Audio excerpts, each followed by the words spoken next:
ಬನ್ನಿ ನನ್ನೆಲ್ಲ ಪ್ರೀತಿಯ ವೀಕ್ಷಕರೇ, ಇವತ್ತಿನ ದಿನ ವೆರಿ ಇಂಪಾರ್ಟೆಂಟ್ ವೀಡಿಯೋ ಅಂತಲೇ ಹೇಳ್ಬೋದು. ಇದು ಎಲ್ ಜಿ ಕಂಪ್ನಿದು ನಾನ್ ಇನ್ವರ್ಟರು. ಇದು 0.800 ಕೆಪಾಸಿಟಿ. ಸೊ ಕೂಲಿಂಗ್ ಬರ್ತಾಯಿಲ್ಲ ಅಂತ ಕಂಪ್ಲೇಂಟ್ ಬಂತು. ಲಾಸ್ಟು ಒಂದು 2 ಮಂತ್ಸ್ 1 ಮಂತ್ಸ್ ಹಿಂದೆ ಗ್ಯಾಸ್ ಎಲ್ಲ ಫಿಲ್ ಮಾಡಿಸಿ ಕಾಪರ್ ಟ್ಯೂಬ್ಸ್ ಎಲ್ಲ ಚೇಂಜ್ ಮಾಡಿಸಿದ್ರಂತೆ, ಕೂಲಿಂಗ್ ಇಲ್ಲ ಅಂತ. ಒಂದು 15 ದಿನ 30 ದಿನದಲ್ಲಿ ತಿರ್ಗಾ ಕೂಲಿಂಗ್ ಕಡಿಮೆ ಆಗ್ತಾ ಹೋಗ್ತಾಯಿದೆ ಅಂತೆ ತುಂಬ. ಸೊ ಅದಕ್ಕೆ ನಮ್ಮನ್ನು ಕಾಂಟ್ಯಾಕ್ಟ್ ಮಾಡಿದ್ರು, ನಾವು ಸ್ಟೆಪ್ ಬೈ ಸ್ಟೆಪ್ ಚೆಕ್ ಮಾಡೋಣ ಅಂತ ಬಂದು ಹಂಗೆ ಯೂಸ್ ಮಾಡ್ತಾಯಿದ್ರಲ್ಲ, ಹಂಗೆ ರನ್ನಿಂಗ್ ಪ್ರೆಷರ್ ಚೆಕ್ ಮಾಡಿದ್ರೆ ಇದು 10 PSI ಇದೆ, ಅಂದರೆ ಗ್ಯಾಸು ತುಂಬ ಕಡಿಮೆ ಇದೆ. ಇದು R22 ಗ್ಯಾಸ್. ಇದು ನಿಮಗೆಲ್ಲ ಗೊತ್ತಿರ್ಬೋದು. ರನ್ನಿಂಗ್ ಪ್ರೆಷರ್ R22 ಎಷ್ಟಿರಬೇಕು? ಕರೆಕ್ಟ್ 50 to 60 ಒಳಗಡೆ ಇರಬೇಕು. ಇದು ರನ್ನಿಂಗ್ ಪ್ರೆಷರು ಒಂದು 10 PSI ತೋರಿಸ್ತಾ ಇದೆ. ಇವಾಗ ಆಫ್ ಕಂಡೀಷನಲ್ಲಿ ಎಷ್ಟಿರಬೇಕು R22? ಕರೆಕ್ಟ್ 120, 120, 110 ಒಳಗಡೆ ಇರಬೇಕು. 110ರಿಂದ 120 ಒಳಗಡೆ ಇರಬೇಕು. ನೀವು ಅಬ್ಸರ್ವ್ ಮಾಡಿ, ಆಫ್ ಕಂಡೀಷನಲ್ಲಿ ಇದು 50 to 60 ಬರ್ತಾಯಿದೆ. ಸೊ ಇದು ಇಂಡಿಕೇಷನ್ ಕೂಡ ಗ್ಯಾಸು ತುಂಬ ಕಡಿಮೆ ಇದೆ. ನಿಮ್ಗೆ ಇಲ್ಲೇ ಗೊತ್ತಾಗಿರ್ಬೋದು, ಇಷ್ಟು ಜಲ್ದಿ ಗ್ಯಾಸು ಹೋಗೋಕ್ಕೆ ಚಾನ್ಸೇ ಇಲ್ಲ.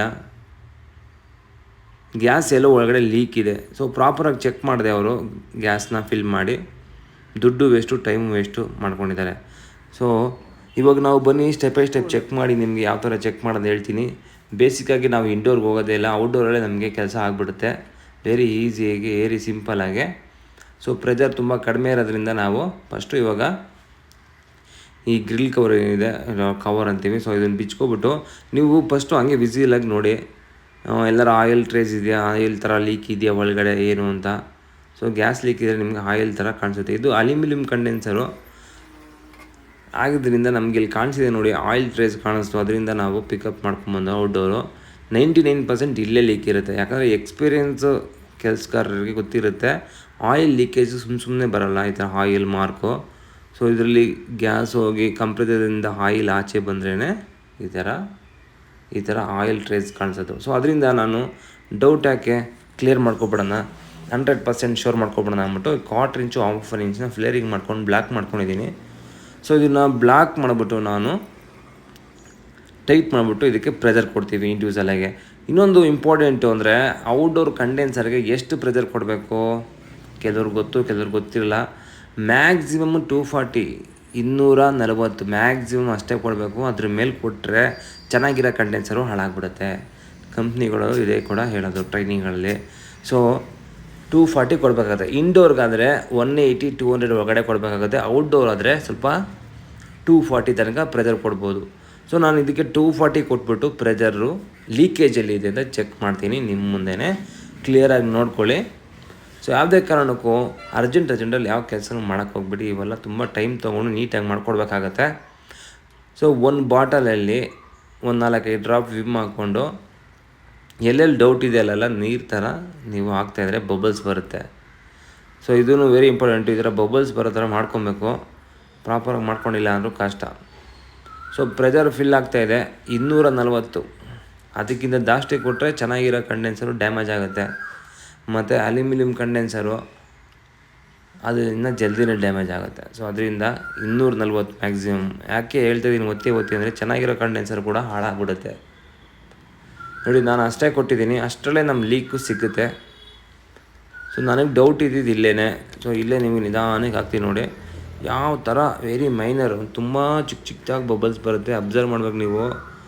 ಸಂಜೆ ಹೊತ್ತು ನೈಟ್ ಹೊತ್ತಂತೂ ಚೆಕ್ ಮಾಡೋಕೆ ಹೋಗ್ಬಿಡಿ. ಕ್ಲೀನಾಗಿ ಬೆಳಕಿರೋ ಟೈಮಲ್ಲಿ ನೀರು ಹಾಕ್ಬಿಟ್ಟು ಚೆಕ್ ಮಾಡಿ ನೋಡಿ ಎಷ್ಟು ಮೈನರಾಗಿ ಲೀಕ್ ಆಗ್ತಾಯಿದೆ. ಸೊ ಇದರಿಂದ ಏನಾಗುತ್ತೆ, ಒಂದು 15 ಡೇಸು 1 ಮಂತಲ್ಲಿ ಗ್ಯಾಸು ನಿಧಾನಕ್ಕೆ ಹೋಗ್ತಾ ಕೂಲಿಂಗ್ ಕಡಿಮೆ ಆಗ್ತಾ ಹೋಗುತ್ತೆ. ಸೊ ದುಡ್ಡು ವೇಸ್ಟು, ಟೈಮು ವೇಸ್ಟು. ಅದಕ್ಕೋಸ್ಕರ ಹೇಳ್ತಾ ಇರೋದು. ಈ ಅಲ್ಯೂಮಿನಿಯಂ ಕಂಡೆನ್ಸರು ರಿಪೇರ್ ಆಗೋಲ್ಲ, ಯಾಕಂದರೆ ಕಾಪರೇಟಿವ್ ಅಲ್ಯೂಮಿನಿಯಮ್ ಬ್ರೇಸಿಂಗ್ ಪ್ರಾಪರಾಗಿ ಆಗೋಲ್ಲ. ಸೊ ಅದರಿಂದ ಮತ್ತೆ ಲೀಕೇಜ್ ಆಗೋ ಪ್ರಾಬ್ಲಮ್ ಬರುತ್ತೆ. ಸೊ ಅದರಿಂದ ಸೇಮ್ ಸೈಜು ಕಾಪರ್ ಕಂಡೆನ್ಸರ್ನ ತರಿಸಿ ನೀವು ಫಿಟ್ ಮಾಡಬೇಕಾಗತ್ತೆ. ಫಿಟ್ಟಿಂಗ್ ಮಾಡೋ ಟೈಮಲ್ಲಿ ಇನ್ನು ಕೆಲವೊಂದು ಟಿಪ್ಸ್ ಹೇಳ್ತೀನಿ. ನಾನು ಇದರಲ್ಲಿ ಯಾವುದೇ ಕಾರಣಕ್ಕೂ ಕ್ಯಾಪ್ಲರಿ ಚೇಂಜ್ ಮಾಡೋಕ್ಕೆ ಹೋಗೋದಿಲ್ಲ. ಕ್ಯಾಪ್ಲರಿ ಏನಿದೆ ಅದೇ ಯೂಸ್ ಮಾಡ್ತೀನಿ. ಸೊ ಕೆಲವೊಬ್ಬರು ಚೇಂಜ್ ಮಾಡ್ತಾರೆ, ನೆಸೆಸಿಟಿ ಇಲ್ಲ ಅಂತ ನನ್ನ ಪ್ರಕಾರ ಅನಿಸುತ್ತೆ. ನಾನು ಸಿಕ್ಕಾಪಟ್ಟೆ ಕಂಡೆನ್ಸರ್ ಚೇಂಜ್ ಮಾಡಿದ್ದೀನಿ. ಸೊ ಅದು ಕೂಡ ತುಂಬ ಚೆನ್ನಾಗಿ ಓಡ್ತಾ ಇದೆ, ಇದುವರೆಗೂ ನೀವು ಪ್ರಾಬ್ಲಮ್ ಬಂದಿಲ್ಲ. ಸೊ ಅದರಿಂದ ಕಂಡೆನ್ಸರ್ ಅದೇ ಸೈಜ್ ತರಿಸಿದ್ದೀನಿ. ಸೈಜ್ ತರಿಸಿದ್ರು ಸ್ಕ್ರೂ ಫಿಟ್ಟಿಂಗ್ಸ್ ಎಲ್ಲ ಅಲ್ಲಿ ಪ್ರಾಪರಾಗಿ ಆಗೋಲ್ಲ. ಸೊ ಅದರಿಂದ ನೀವೇನು ಮಾಡಬೇಕು, ಎಲ್ಲ ಕಡೆ ಸೈಜ್ ಚೆಕ್ ಮಾಡಿಕೊಂಡು ಎಕ್ಸ್ಟ್ರಾ ನೀವೊಂದು ಈ ಥರ ಹೋಲ್ ಹಾಕ್ಕೊಂಡು ಸ್ಕ್ರೂ ಫಿಟ್ಟಿಂಗ್ ಮಾಡ್ಕೊಬೇಕಾಗತ್ತೆ. ಪ್ರಾಪರಾಗಿ ಟೈಟಾಗಿ ಸ್ಕ್ರೂಗಳು ಫಿಟ್ ಮಾಡಬೇಕು, ಇಲ್ಲಾಂದರೆ ಔಟ್ಡೋರಲ್ಲಿ ತುಂಬ ವೈಬ್ರೇಷನ್ ಸೌಂಡ್ ಬರುತ್ತೆ. ಸೊ ನಾನು ಪರ್ಫೆಕ್ಟಾಗೆಲ್ಲ ಬ್ರೇಸಿಂಗ್ ಮಾಡ್ಕೊಂಡಿದ್ದೀನಿ. ಮತ್ತು ಈ ಕಂಡೆನ್ಸರಲ್ಲಿ ಏರ್ನ ಫಿಲ್ ಮಾಡಿ ಇಕ್ಕಿರ್ತಾರೆ, ಅದನ್ನು ಕೂಡ ನೀವು ಬ್ರೇಸ್ ಮಾಡಿ ತೆಗಿಬೇಡಿ, ಕಟ್ ಮಾಡ್ಕೊಂಡು ತೆಕ್ಕೊಬೇಕಾಗತ್ತೆ. ಸೊ ಹೊಸ ಕಂಡೆನ್ಸರಲ್ಲಿ ಫಿಟ್ ಮಾಡಿಬಿಟ್ಟು ಕಸ್ಟಮರ್ ಪ್ಲೇಸ್ಗೆ ಹೋಗ್ಬಿಟ್ಟು ನಾವು ಇವಾಗ ಫಿಟ್ಟಿಂಗ್ ಮಾಡ್ತಾಯಿದ್ದೀವಿ. ಸೊ ಇನ್ನೊಂದು ಮೈನ್ ಅಂದರೆ ಇವಾಗ ಫ್ಲೇರಿಂಗ್ ಮಾಡ್ಕೊಳ್ಳಿ. ಹಳೆ ಫ್ಲೇರಿಂಗ್ ವೀಕ್ ಆಗಿದ್ರು ಕೂಡ ಹಾಳಾಗುತ್ತೆ. ಸೊ ಫ್ಲೇರಿಂಗ್ ಮಾಡಿಕೊಂಡು ನೀವು ಇನ್ನೊಂದು ಮೇನ್ ಇಂಪಾರ್ಟೆಂಟು ವ್ಯಾಕ್ಯೂಮ್ ಮಾಡ್ಕೊಬೇಕು. ವ್ಯಾಕ್ಯೂಮು ಕೂಡ ಮಿನಿಮಮ್ ಹಾಫ್ ಆನ್ ಅವರ್ ಮಾಡಲೇಬೇಕು. ಯಾವುದೇ ಕಾರಣಕ್ಕೂ ವಿತೌಟ್ ವ್ಯಾಕ್ಯೂಮು ಗ್ಯಾಸ್ ಹಾಕೋಕ್ಕೆ ಹೋಗಬೇಡಿ, ತುಂಬ ಕೂಲಿಂಗ್ ಪ್ರಾಬ್ಲಮ್ ಬರುತ್ತೆ. ಮಿನಿಮಮ್ ಹಾಫ್ ಆನ್ ಅವರ್ ಮಾಡಲೇಬೇಕು. ವ್ಯಾಕ್ಯೂಮ್ ಇಲ್ಲದೆ ಗ್ಯಾಸ್ನ ಹಾಕೋಕ್ಕೆ ಹೋಗಬೇಡಿ. ಸೊ ಇದಕ್ಕೆ ಸ್ಟಿಕ್ಕರ್ ಕೂಡ ಇಲ್ಲಿಲ್ಲ, R22 ಗ್ಯಾಸ್ ಹಾಕೋದು. ಬಟ್ ಎಷ್ಟು ಯಾವ ಥರ ಹಾಕಬೇಕು ಅಂತ ಇಲ್ಲ. ಸೊ ನಿಮಗೆ ಕ್ಲಿಯರಾಗಿ ತೋರಿಸ್ತೀನಿ, ವೆರಿ ಸಿಂಪಲ್ಲಾಗಿ ಎಕ್ಸ್ಪೀರಿಯೆನ್ಸ್ ಪ್ರಕಾರ ಹೆಂಗೆ ಗ್ಯಾಸ್ ಹಾಕೋದು ಅಂತ. ಇವಾಗ ಆಫ್ ಕಂಡೀಷನಲ್ಲಿ 120 ಪ್ರೆಜರ್ನ ಹಾಕ್ಬಿಡೋಣ, ಅಂದರೆ 120 ಪ್ರೆಜರ್ ತೊಗೊಳ್ಳೋ ತನಕ ಹಾಕೋಣ. ಆಮೇಲೆ AC ಆನ್ ಮಾಡಿಬಿಟ್ಟು ನಾವು ಒಂದು 2-3 ನಿಮಿಷ ರನ್ ಮಾಡಿದಾಗ ಒಂದು ಪ್ರೆಜರ್ ಬರುತ್ತೆ, ಸಕ್ಷನ್ ಪ್ರೆಜರ್ ಅಂತೀವಿ. ಸೊ ಎಷ್ಟಿದೆ ನೋಡ್ಕೊಳ್ಳಿ, 20, 30, 40 ಇದ್ದರೆ ಇನ್ನೂ ಇನ್ಕ್ರೀಸ್ ಮಾಡಿ 50, 60 ಬರೋ ತನಕ. ಮತ್ತು ಇನ್ನೊಂದು ಐಡಿಯಾ ಏನಂದರೆ ಸಿಂಪಲ್ಲಾಗಿ ಇಲ್ಲಿ ನೋಡಿ, ಸಕ್ಷನು ಮತ್ತು ಡಿಸ್ಚಾರ್ಜ್ ಪೈಪಲ್ಲಿ ನಿಮಗೆ ಸಕ್ಷನು ಡಿಸ್ಚಾರ್ಜ್ ಪೈಪ್ ಮೇಲೆ ಈ ಥರ ಐಸ್ ಆಗುತ್ತೆ ಡಿಸ್ಚಾರ್ಜಲ್ಲಿ. ಸೊ ಐಸು ಮೆಲ್ಟಾಗಿ ಅಲ್ಲಿ ಚಿಲ್ನೆಸ್ ಆಗಬೇಕು. ಸೊ ಅಲ್ಲಿ ತನಕ ಗ್ಯಾಸು ನಿಧಾನಕ್ಕೆ ತಾಳ್ಮೆಯಿಂದ ಬಿಡಬೇಕಾಗುತ್ತೆ. ನೋಡಿ ಇಲ್ಲಿ ಐಸೆಲ್ಲ ಕರಗ್ಬಿಡ್ತು. ಈ ಚಿಲ್ನೆಸ್ಸು ಇಂಡೋರ್ ತನಕ ಹೋಗಬೇಕು. ಇಂಡೋರ್ ಕಾಯಿಲ್ ಇರುತ್ತಲ್ಲ, ಕೂಲಿಂಗ್ ಕಾಯಿಲ್, ಅಲ್ಲಿ ತನಕ ಹೋಗಬೇಕು. ಔಟ್ಡೋರಲ್ಲಿ ನಿಮಗೆ ಹೀಟ್ ಏರ್ ಅಂದರೆ ಹಾಟ್ ಏರ್ ಬರ್ತಾ ಇರಬೇಕು. ಸೊ ಕೂಲಿಂಗ್ ಪರ್ಫೆಕ್ಟಾಗಿ ಸ್ಟಾರ್ಟ್ ಆಗಿದೆ ಅಂತ. ಸೊ ಪ್ರೆಜರ್ ಕೂಡ ಎಷ್ಟಿರಬೇಕು, 55 to 60 ಇರಬೇಕಾಗತ್ತೆ. ಇನ್ನೊಂದೇನೆಂದರೆ ಸಕ್ಷನ್ ಪೈಪು ನೀವು ಚೆಕ್ ಮಾಡ್ಕೊಬೇಕಾಗತ್ತೆ. ಸಕ್ಷನ್ ಪೈಪು ಸ್ವಲ್ಪ ಕೂಲಾಗಿರುತ್ತೆ, ಚಿಲ್ನೆಸ್ ಇರೋಲ್ಲ, ಕೂಲಾಗಿರುತ್ತೆ. ಮತ್ತು ಆ್ಯಂಪೇರು 4.5 to 5 ಇರುತ್ತೆ. ಸೊ ಇದು 1 TR ಅಲ್ಲ, ಅದು 0.8 ಅಲ್ವಾ. ಸೊ ಇದರಿಂದ ಚಿಲ್ನೆಸ್ ನೋಡಿ ಸಕ್ಷನಲ್ಲೂ ಬಂದಿದೆ.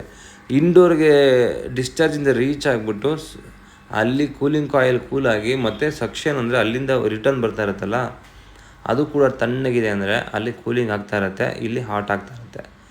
ವೆರಿ ಸಿಂಪಲ್ಲಾಗಿ ನಿಮ್ಗೆ ಗೊತ್ತಾಗಿದೆ ಅಂದ್ಕೊತೀನಿ. ಏನೋ ಡೌಟ್ ಇದ್ದರೆ ಖಂಡಿತವಾಗ್ಲೂ ಕಮೆಂಟ್ ಮಾಡಿ. Thank you.